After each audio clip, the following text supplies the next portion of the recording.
Bumabati po ng maligayang Pasko sa inyo lahat. Ang istorya kung paano ako naging mananampalataya ay laging sariwa sa aking isipan.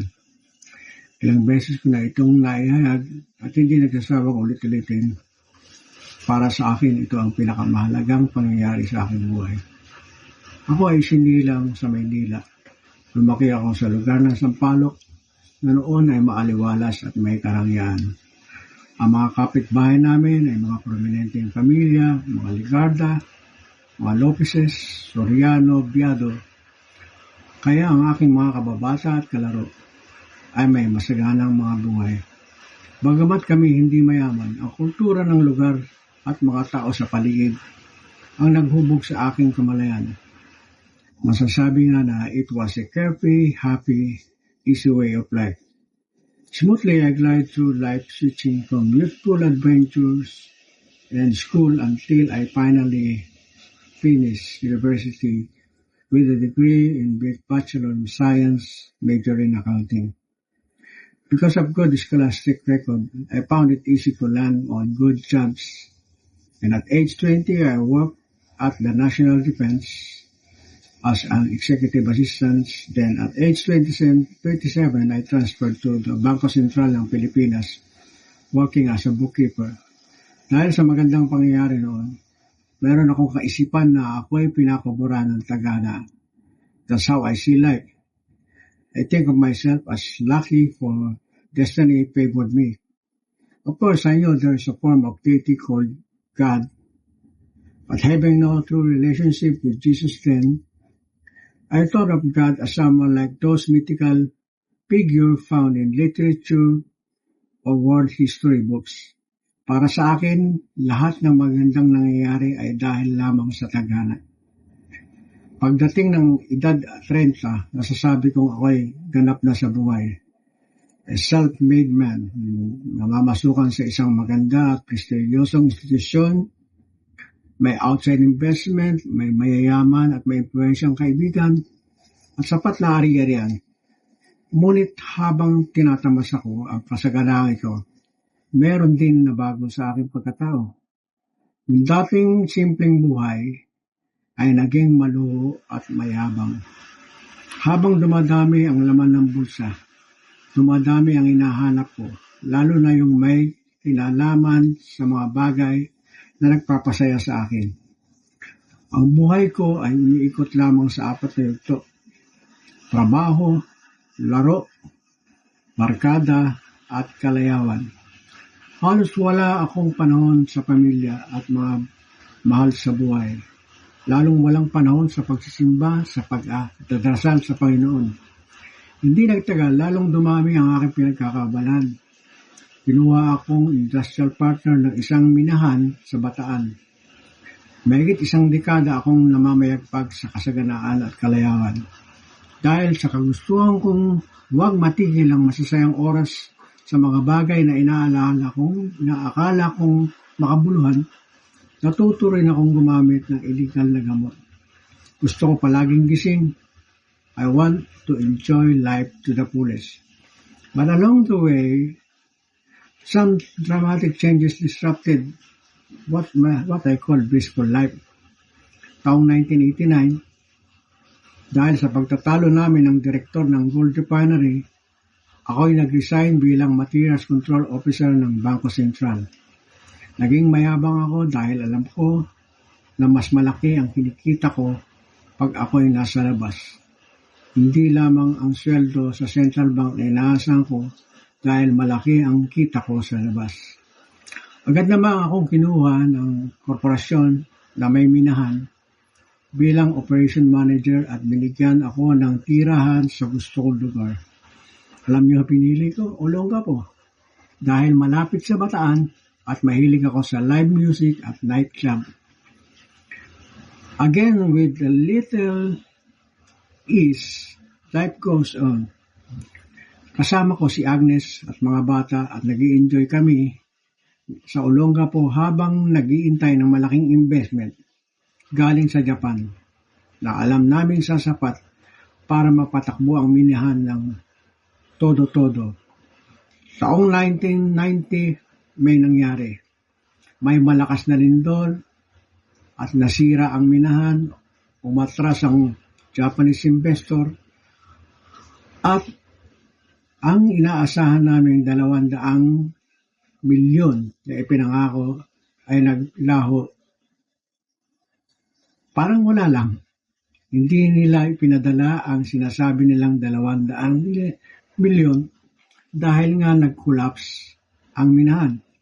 At kasunod ng pangyayaring ito, nangyari naman yung pagputok ng Pinatubo noong 1991 that totally gave us the signal to close the mine. Dahil sa maluhong pamumuhay at bisyo, unti-unti kaming naghirap.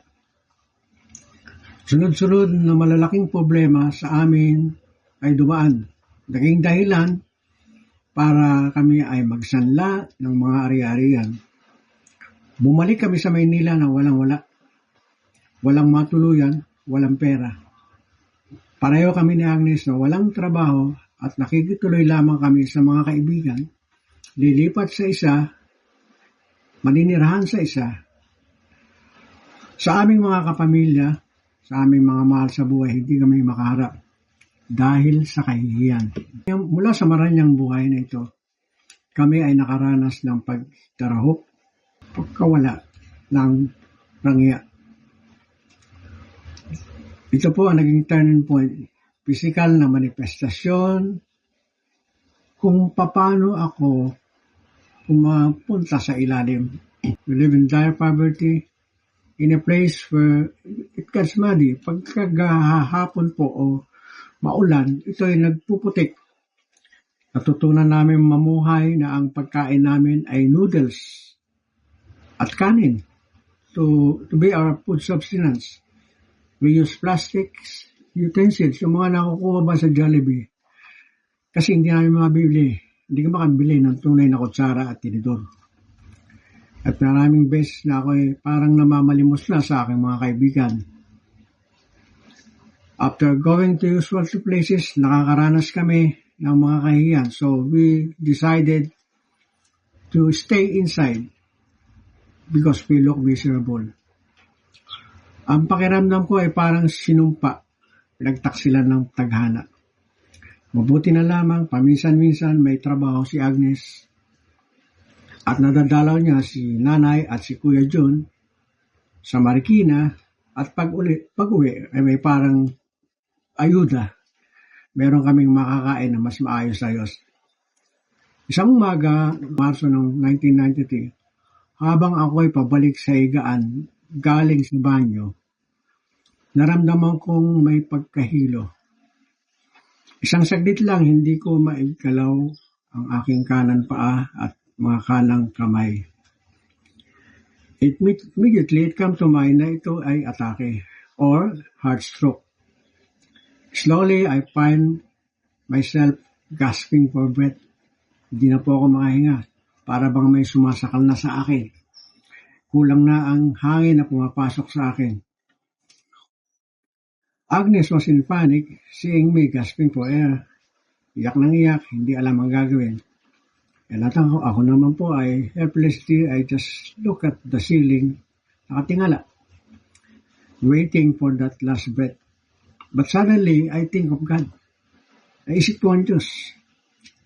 At nagsimula akong manalangin. Ito po ang dalangin.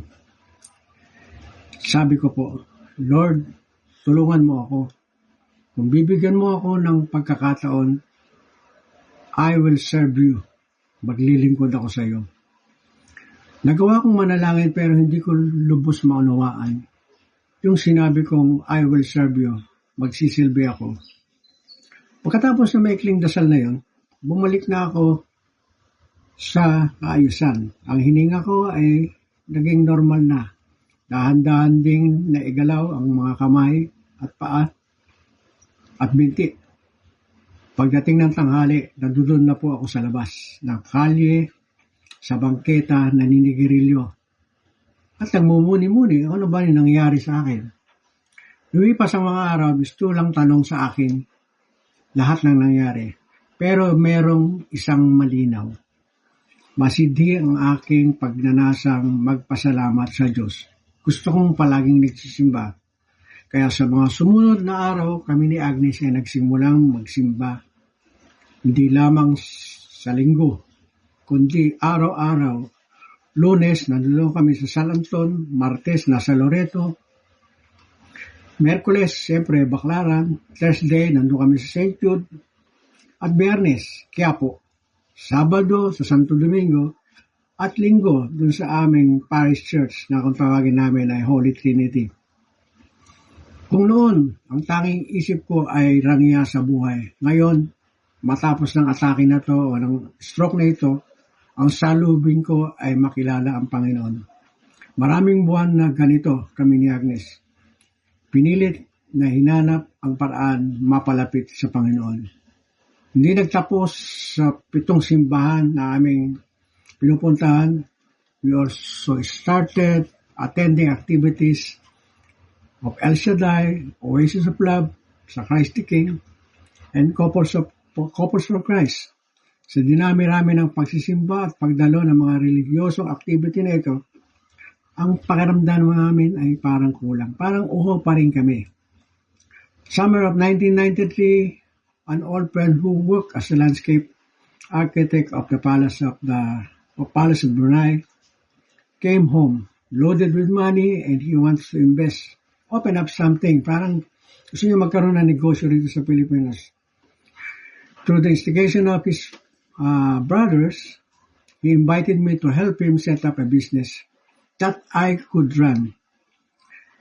Giving me a share of stocks, binigyan niya ako ng 10% share of stocks and a high position being the corporate secretary and the operation manager, we started Integra Colors Incorporated. After negotiating with a German paint company, we became the exclusive distributor and applicator of Keim Mineral Paint. Inintroduce ko po ang produkto sa World Building Exposition doon sa World Trade Center. And after that, nagsunod-sunod na po yung malalaking project namin. To name a few, we gained contract with San Beda, Alabang, the complex, Burger Machine Building, and our flagship, which is ABS-CBN Tower. Dahil po rito, na-engage na po ako sa trabaho. Pero hindi po natigil ang aking pagnanasa. Yung may desire ko ba na hanapin ang Panginoon. At dumating ang araw na nagbala kaming umatin sa isang Christian fellowship sa Green Hills, call it GCF, to heed the invitation of a business associate. Inimbita po ako ng presidente ng kumpanya. Ito ang nangyari po during that particular Sunday na papunta kami ng GCF. Habang nililinis ko po yung aking sasakyan, lumapit si Agnes sa akin, sabi niya, doon na lang tayo umaten sa Marikina kay Kuya. Though I was fixated to go to GCF while driving, ewan ko bakit nagdiretso ako sa Marikina. Pagdating ng Marikina, marami akong napuna na gumulo sa aking isipan. Una, yung Marikina po, pasintabi na, ay hindi maganda sa aking paningin. At ang Green Hills, alam nyo naman, napakaganda. At pagdating ko sa parking, magpapark ako sa kalye. Sa Green Hills Fellowship Community Church, meron po silang sariling parking slot, parking area. At nung makita ko yung building o yung struktura ng Jewels, kinukumpara ko po to doon sa air condition at maaliwalas magandang lugar ng GCF. Ito pa po. Nung makita ko mga umaaten sa Jewels, may mga nakachinelas, ordinaryong mga pananamit. Parang naisip ko, kung para ko uli sa mga tiga-GCF na mga maya poporma, magaganda ang tuot. Lahat po ito naglaro sa aking karnal na kaisipan. Pero nang matapos ang service ng Jewels at maranasan ko ang pagbati at init ng pagtangkilik ng mga tiga-Jewels, meron po akong kakaibang naramdaman. Something wonderful, something that I cannot explain. All I know is that I'm raring to go to the church again, sa Jewels ulit, sa susunod na linggo. Hindi ko nasilayan maski anino ng GCF. Dahil magmula noon, sa Jewels na ako umaattend linggo-linggo. At dito nagsimula ang aking pagkilala sa Panginoon. Ito po yung sinasabi kong turning point. Makilala ang Panginoon at malaman kung sino ang Panginoon. Yung unang pagdalo namin sa Jewels, nangyari po yun mga February 2025. Maraming linggo ang lumipas hanggang dumating kami sa summer camp papuntang Baguio. Sometime siguro April. Dito sa summer camp na ito, lubos kong naranasan ang yakap ng Panginoon at nakita ko kung paano ang pagsasamahan ng mga mananampalataya. Sa buong summer camp na yun, naranasan kong mamuhay sa piling ng kapatiran at ng Panginoon. At sa huling gabi ng pagtitipon ng pagsamba, habang nagpupuri at nararanasan ko ang mga dapat kong matutunan, isang pangyayari ang hindi ko inaasahan. Ako po ay nagsalita sa wikang hindi ko maintindihan, kakaibang wika. Ito ay pangyayaring hindi ko maasahan, hindi ko inaasahan, pero nangyari. At alam ko na po na ako'y kinasihan ng Espiritu ng Panginoon. Pag-uwi kinabukasan, galing Baguio, ako'y isa ng ibang nilalang. Ganap ko nang nadadama ang buhay ng may relasyon sa Diyos. Marami pong nabago sa aking buhay. Mula noon, unti-unting natuwid at ang aking pag-uugali. Pati ang aking pangarap, mga layunin ay hindi na tulad ng dati. Sa patuloy na pag-aaral ng Biblia, unti-unti ko ring naunawaan kung paano mamuhay. Alam ko na sa pamamagitan ng Espiritu Santo at sa pagbabasa ng Biblia, lalo kong maiintindihan kung paano ako mapapalapit sa Panginoon. Ito po ang interes ko na sa buhay, maging bahagi ng kaharian ng Panginoon sa lupa. Taong 1995 po, kami ay nabautismuhan. Tumanggap kami sa Panginoon. At maniwala kayo sa hindi, sunod-sunod na bumalik ang mga pagpapala, bumalik ang sigla ng aming hanap buhay. Si Agnes ay dumami na rin ang mga pasyente. Totoo na ang balak na ito ay palaki namin sa buhay ay ganun dati. Pero hindi namin inaasahan na sa aming paglilingkod sa Panginoon ay babalik uli lahat sa amin. Pasko ng 1995 habang nasa loob ako ng bahay ni Kuya Jun sa tapat ng Sinsco, nagkaroon ako ng konting dasal at hiniling ko sa Panginoon, Lord, sana makalipat kami sa Marikina para maging malapit kami sa gawain dito sa Jewels. Sa Manila po kasi kami nakatira at ang hirap ng pagpabiyahe mula Marikina hanggang church sa Jewels nang maka-attend sa gawain. At ng taong 1996, bago po nag-summer ng 1996, kami ay nakalipat sa Marikina. 5 buwan natupad ang aming pangarap na magkaroon ng titirahan. Hindi lamang uupahan, kundi titirahan sa aming sariling bahay dyan sa Palmera. Lubos ang pagpasalamat namin at kasiyahan dahil sa ginagawa ng Panginoon sa amin. At tunay nga na sa aming pagdalo, Tuesday, Friday, Sunday, naging kabahagi na nga kami ng gawain sa iglesia. At hindi lang po nagtatapos doon. Nagsimula na rin akong sumama sa mission sa Luciana at sa Riyaya. Meron po isang araw, doon din taon na yun, 1996, nagpaalam na ako sa aking trabaho. Nagpaalam ako sa negosyo kasi naisip-isip ko nagiging sagabal lang ito sa paglilingkod ko sa Panginoon. Siyempre, maraming nagulat. Una-una, yung mga kaopisina ko, yung mga kasama ko sa board, mga kamag-anak, mga kakilala, dahil sino ang taong nasa tamang isip ay iwanan ng negosyo para lang mag-misyonaryo, hindi naman ako pastor. Pero hindi ko pinansin yung mga puna na yun, mga tuliksa, dahil isa lang ang nasa isip ko, gusto kong maglingkod sa Panginoon. Kaya ang nangyari, hindi na po ako pumapasok. Dalo na lang po ako ng dalo ng gawain sa Jewels. Mga bagay na nawala, nagbalikan pong lahat. Pati po ang kaayusan ng aming pamilya, ng aking mga anak. Yung respetong nawala sa akin, ng aking mga kaibigan, kakilala, ay bumalik. At hindi na nila rin ako kinahiya. Patuloy ng paglilingkod namin ni Agnes, dumating sa panahon na lalo pa kami tinuturuan ng Panginoon kung paano maging kagamit-gamit sa kanyang iglesia. Sa aking lakbayin sa paglilingkod, maraming karanasan akong dinaanan. May mga mahirap, may mga pagsubok, may mga kaganapan na hindi mo maintindihan. Pero ang saloobin ko lang ay maganap yung gusto ng Diyos sa akin. Maging kagamit-gamit ako sa kanyang ubasan.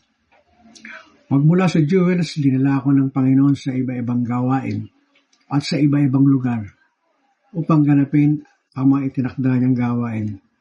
Tuloy ang pagpapaalala ng Diyos at dinala niya ako sa New Zealand. Kami mag-anak, nagsama-sama kami, mga kapatid ko, mga anak ko. Nagkaroon kami ng masayang mga panahon doon sa New Zealand. Hindi lang po yun. Nagpatuloy ang aking paglilingkod sa iglesia, this time around sa isang iglesia ng mga Pilipino sa Wellington, na kung tawagin ay Faith Community Christian Church. 7 taon po kami nanirahan sa New Zealand. Na-enjoy ko po ang ministry life, na-enjoy namin ang pamilya, magandang trabaho, and everything were beautiful doon sa New Zealand. Pati po yung karanasan, maikot ang New Zealand, ay pinagkaloob ng Diyos sa amin. Pero noong 2019, habang ako ay nagbabakasyon dito sa Pilipinas, naging-ugali ko po kasing pumunta sa Touch of Glory sa Prayer Mountain. Tingnan dito ako sa Pilipinas. So, again, kinaugnay ko ang Panginoon at ipinamulat niya sa akin in some sort of a vision. Sinasabi niya sa akin, it's time for me to come home permanently sa Pilipinas. Yun po ang naging laman ng utak ko. Kung uuwi ako ng Pilipinas, kung maiintindihan ngayon ng pamilya ko ang pagbalik ko sa Pilipinas. Pero yun po ang tinasabi ng Panginoon. Umuwi ka na sa Pilipinas. At ito po ay na-justify nung nagkaroon na ako ng mga vision. Pero mga panaginip na nakakaugnay ko si Pastor Papa. In a dream, kinakausap ko siya. At kaya nung dumating ako sa Pilipinas noong 2020, November 2020, during COVID time, I made it a point to make an arrangement through Brother Ricky and Obet to bring my attention to meet Pastor Papa. COVID was up and alam nyo na, hihirap na magkaroon ng pag-uugnayan face-to-face. So it's quite impossible to do it outright. Unfortunately po, yung meeting na yun hindi nangyari dahil kinuha na po ng Panginoon si Pastor Papa. Pero hindi po nagtapos doon. Hindi man kami nagkita, binala kong tumalo sa Jewels. 2022, nakadalo ako sa Jewels. Mga ilang beses. Nagkaroon po uli ng panaginip. Itong panaginip na to ay parang continuation ng mga unang panaginip. This time around, nakikita ko si Pastor Papa na habang nandun ako sa Jewels, sa church, dito sa church, lumapit siya sa akin, coming from the center aisle, heading towards me, na nasa back row, at may dinampot siyang salamin. Inabot niya sa akin. At pagkaabot sa akin, siya'y nakangiting tumalikod at dahan-dahan nawala. Hindi ko alam kung anong kahulugan ng panaginip. Ang alam ko lang, bago matapos ang 2022, kaming pamilya ay nagkaroon na ng desisyon nang bumalik sa Jewels. At heto ako ngayon. Eto kami. Kasama ninyong naglilingkod sa Panginoon dito sa iglesia, kung saan ako unang tinagpo ng Panginoon. Dito ako unang tinagpo ng Panginoon At ang aking pananaw, dito na rin magtatapos ang aking paglilingkod sa Panginoon.